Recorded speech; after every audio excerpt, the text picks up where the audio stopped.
مجھے اور آپ کو اسلام پر زندہ رکھے اور ہمارا خاتمہ ایمان پر ہو۔ کوتاہیاں اور غلطیاں ہو سکتی ہیں جس کے لیے توبہ کا دروازہ کھلا ہے، لیکن زندگی کا جو رخ ہے اصل وہ درست ہونا چاہیے۔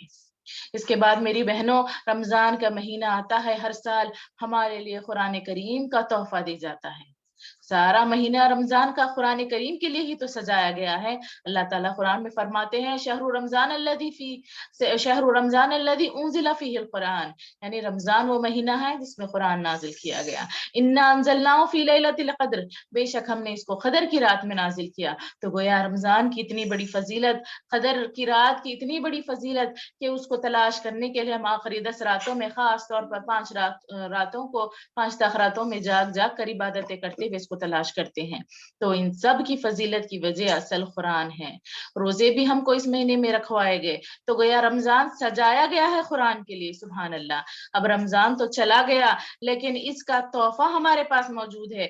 اب اس قرآن کی تلاوت ہمیں کرنی چاہیے، اس کو سمجھ کر پڑھنا اور عمل کرنا بھی ہمارے لیے ضروری ہے۔